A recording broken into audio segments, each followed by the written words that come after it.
TV Cremerge tem o prazer de trazer para uma entrevista dois colegas de três que se deslocaram aqui do Rio de Janeiro para Manaus. Uma história que chegou, inclusive, às páginas dos principais jornais daqui e que mereceu do Cremerge uma comenda, uma referência toda especial.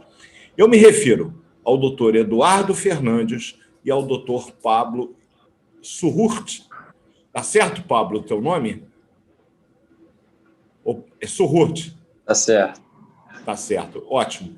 E o Rodrigo Furtado, que está em procedimento e não pôde participar da nossa entrevista, o que a gente lamenta. Mas eu tenho a impressão que Eduardo e Pablo vão poder esclarecer a nossa curiosidade, a curiosidade dos médicos do Rio.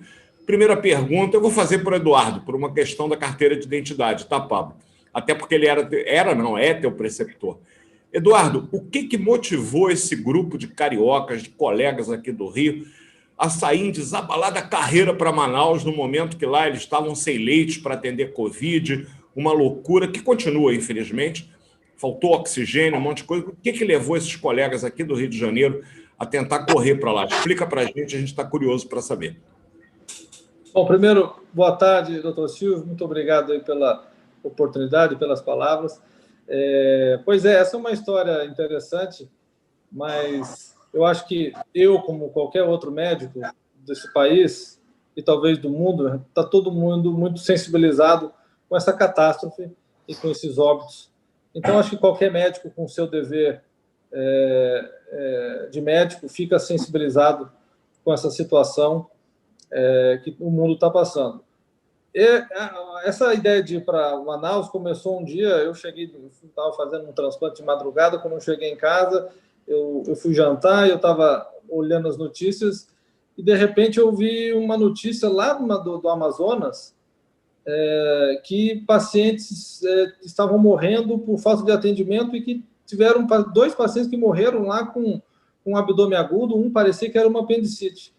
Aí eu falei, poxa vida, imagina, nessa situação caótica que está aquela região, será que eu posso ser útil lá? Será que a gente poderia tentar ajudar de alguma forma? Não só para, eventualmente, se tivesse que operar os pacientes, mas atender para realmente pacientes com Covid, que os holofotes da medicina do Brasil estavam ali reportando aquele cenário. Então, eu fiz contato com o Ministério da Saúde, lá no gabinete da Secretaria de Atenção à Saúde, e eu disse que eu gostaria de me voluntarizar e ajudar como médico no atendimento do Covid. E aí o Ministério, no outro dia mesmo, olha, vocês quiserem, a gente pode ir hoje, está precisando de gente, e tem uma força-tarefa que está lá, e estão contratando médico. Eu falei, eu não quero ganhar nada, eu não quero contratar, eu não quero nenhum tipo de dividendo, eu quero lá ficar uma semana e ajudar.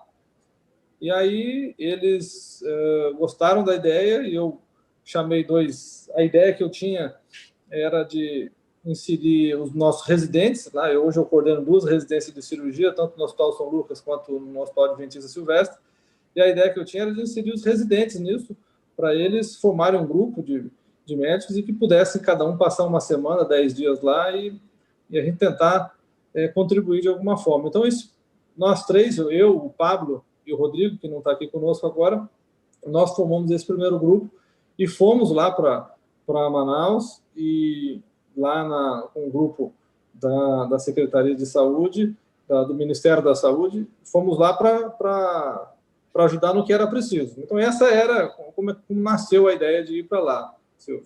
Só uma curiosidade, vocês foram lá com o intuito de colaborar. Você chegou a operar algum paciente lá em Manaus? Olha, na verdade, quando nós chegamos lá em Manaus, a direção da Secretaria de Atenção à Saúde e o próprio doutor Rafael, que é secretário de Atenção Básica, que é conselheiro aí do Cremerge. Nosso conselheiro aqui, grande amigo, Rafael Câmara. Um guerreiro que estava lá na linha de frente, tentando ajudar tudo que era possível, em conjunto lá com o Ministério, que, aliás, meu comentário aqui é que quando a gente está aqui, Silvio, a gente está aqui escutando as notícias da grande mídia, a gente fica com raiva do governo, porque acha que está faltando tudo, mas quando a gente chega em loco lá, a gente muda essa ideia, porque o governo, o Ministério da Saúde estava presente lá, né? E o Rafael é um representante desse. Eu via ele lá ajudando em todas as questões lá, desde todos os atendimentos até fornecimento de material. Enfim, o Ministério da Saúde foi e certamente está muito atuante lá nesse cenário. Então, no primeiro dia, eu fiz várias visitas com a direção do gabinete do ministro, nós fomos em vários hospitais e nos prontificando a fazer cirurgias, porque não sei se você lembra, mas foi relatado, inclusive pelas mídias, que mais de 300 pacientes estavam sendo removidos da cidade de Manaus, com o apoio da Força Aérea Brasileira, que, aliás, é uma operação de altíssimo custo, e que o aeroporto de Manaus era preenchido por os aviões da FAB, nesse sentido, quer dizer, um apoio irrestrito que houve da Força Aérea Brasileira na transferência em parceria com o Ministério para todos esses hospitais do Brasil afora, Goiás, Minas Gerais, São Paulo, Rio de Janeiro, Paraná, que receberam pacientes que precisavam de tratamento cirúrgico. Mas nós fomos lá no Hospital do Câncer, no Hospital da Universidade Federal, nos hospitais até da rede de saúde, dizendo, olha, existe um grupo de cirurgiões que estão aqui e qualquer coisa nós estamos à disposição. Mas eles estavam numa operação de suspender as cirurgias eletivas pela falta do oxigênio e apenas as cirurgias de extrema urgência, né?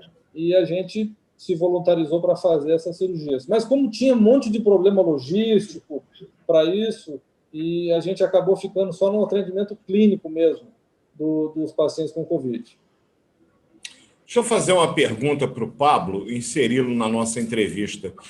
Até porque nós temos um grupo imenso de médicos jovens acompanhando a TV Cremerge. E, Pablo, você pertence a esse grupo etário. O que você trouxe de experiência de vida e de médico, começando na carreira, dessa tua incursão pelo Amazonas, lá por Manaus?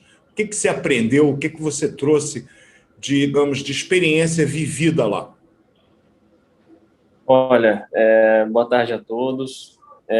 Então, eu acho que a experiência de vida, principalmente, foi bastante gratificante, porque são coisas que a gente não vivencia normalmente, né? Eu me formei em 2019, trabalhei em alguns hospitais aqui do Rio mesmo, e logo me inseri na minha residência médica no Hospital Adventista Silvestre, aqui no Rio de Janeiro. Um hospital particular, um hospital bem completo, que não tem... não peca em quase nada. É um hospital bem completo, com instrumentos e uma equipe muito preparada. Lá em Manaus, e tive a oportunidade de ver que a demanda é muito grande. Era uma crise que dificilmente as pessoas estavam conseguindo lidar com ela lá. A demanda era muito grande, falta de equipamento, falta de oxigênio, falta de leitos de terapia intensiva, de CTI. A gente ficou numa sala rosa, em que era uma sala rosa que eles definem como a sala de Covid, lá em Manaus. E essa sala era como se fosse uma semi-intensiva, mas todos os pacientes tinham condições de estar numa terapia intensiva, num CTI.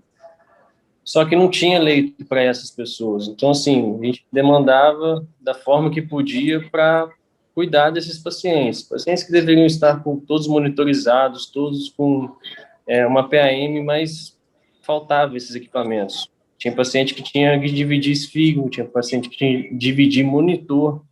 Então, assim, é uma situação de guerra mesmo. Mas a gente conseguiu chegar lá. O número de médicos e enfermeiros até que estava, digamos que suficiente, só que pelo trabalho eles estavam ficando meio que exaustos, dava para perceber isso. A gente pôde, de alguma forma, nessa semana que a gente ficou, ajudá-los descarregando um pouco esse trabalho exaustivo deles.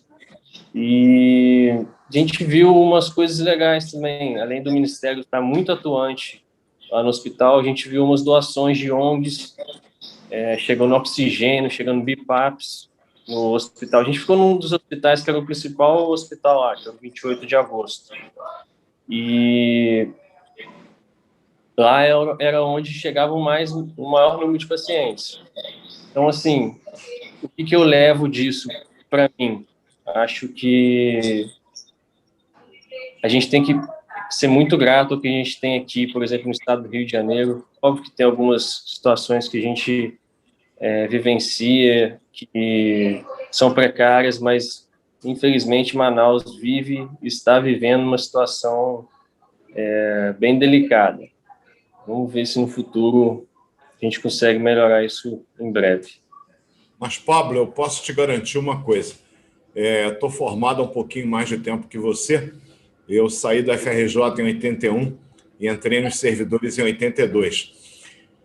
Tem muito colega nosso que está vendo a nossa entrevista e que trabalha em UPA e que certamente teve na UPA, na sala vermelha, pacientes com esse mesmo tipo, esperando vaga no CTI. Felizmente, agora, aqui no Rio de Janeiro, nós estamos vivendo uma situação de relativa tranquilidade com relação à demanda de leitos de CTI. Mas eu fico muito preocupado, porque mesmo tendo sido iniciado a vacinação, nós ainda temos pessoas desobedecendo as regras de ouro, criando aglomerações, muitas delas absolutamente desnecessárias. E eu temo que um maior número de casos possa acontecer e a gente volte a colapsar o sistema de saúde, o que seria inadmissível. Mas não temos como comparar a situação do Rio de Janeiro com todas as dificuldades que nós encontramos aqui, e o CREMERGE tem fiscalizado diversas unidades públicas e privadas, e existem dificuldades, mas não podemos comparar com aquelas que eu tenho certeza que o Rodrigo, você, Pablo e o Eduardo vivenciaram e acompanharam de perto, com o apoio do Rafael Câmara, que é um amigo de longa data. Eduardo, a gente está quase encerrando nossa entrevista. Eu acho que foi um aprendizado para os meninos e foi muito interessante a ideia que você teve de colaborar, a ideia de ser solidário. A medicina tem isso. Eu me recordo que criança, ainda ali no busto do Miguel Couto, em frente ao hospital que leva o nome dele, aqui na Zona Sul do Rio, que a medicina não é só bondade, mas sem ela pouco ou quase nada vale. Você deu uma prova disso. Você foi num ato, eu diria, de solidariedade ao povo manauense. Fale mais alguma coisa do que você trouxe de lá para a gente poder fechar essa entrevista, lamentando apenas o Rodrigo não poder dar o testemunho dele. Olha, Silvio, eu também, para mim, foi um aprendizado muito grande para a gente ver que o nosso Brasil ele é muito grande, né? Mas nós somos todos brasileiros. Então, os irmãos de Manaus, os irmãos de toda a Amazônia, que estão ali num local onde a situação de estrutura hospitalar é aquém da nossa, do Rio de Janeiro, por exemplo. No Rio de Janeiro nós temos uma condição de hospitais mais preparados do que eles, e, enfim, mas eu levanto, eu acho que o próprio CREMERGE poderia... eu fiquei muito feliz de ter ido dar essa contribuição. Eu tenho certeza que inúmeros, centenas, milhares de médicos aqui gostariam de dedicar o seu tempo sem ter nenhum tipo de ressarcimento, mas de passar uma semana lá ajudando, contribuindo. Então, poderíamos criar, via CREMERGE, uma possibilidade de que nessas situações de crise, que agora outros estados estão passando, que se crie um programa voluntário, que podemos inserir os residentes, os médicos mais sêniores, mais antigos, que gostariam de ajudar a contribuir o seu país. Então, esse seria um projeto muito bonito que o CREMERGE poderia criar, uma ação voluntária em parceria com o Ministério da Saúde, porque faltam profissionais e que, se você se dedicar uma semana da sua vida, que você deixe de ganhar os seus dividendos aqui, que você vá nisso, todo mundo vai ficar muito feliz dessa contribuição e vai dar, certamente, muita assistência para aquele pessoal da região amazônica e do norte do Brasil, ou qualquer outra região que seja afetada, que vai se beneficiar dessa ação médica. Eu acho, Eduardo, sem querer politizar, mas nós vivemos um mundo que é altamente político. Não há muito tempo, houve um ministro que disse que mandaria médicos de outros estados aqui para o Rio de Janeiro, porque nós, médicos cariocas, não queríamos atender. Evidentemente que foi uma informação mal compreendida por ele, porque enquanto na época eu ainda era o presidente do Conselho Regional de Medicina, eu disse ser absolutamente reprovável, inadmissível, um médico em plena pandemia ver-se obrigado a atender sem os equipamentos de proteção individual. O CREMERGE sempre defendeu a utilização desses EPIs. Isso foi muito mal entendido. Foi dito que nós não queríamos atender.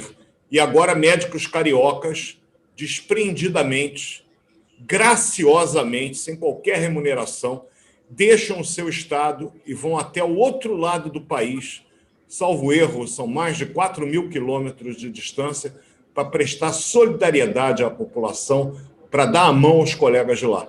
Eu acho que a melhor resposta do que a medicina carioca podia dar, você, Eduardo, Pablo e Rodrigo, deram por mim. Parabéns pelo desprendimento, pela bravura.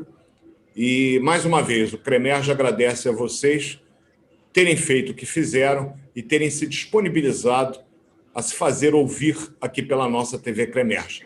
Eu sei que o tempo de um cirurgião de transplante hepático é curto e as cirurgias são longuíssimas, e um residente que tem um mundo de coisas ainda para aprender, essa horinha que vocês disponibilizaram para nós é muito valiosa. Obrigado, Pablo. Obrigado, Eduardo. O CREMERGE está à disposição de vocês. Aqui, como já se dizia, é a casa do médico.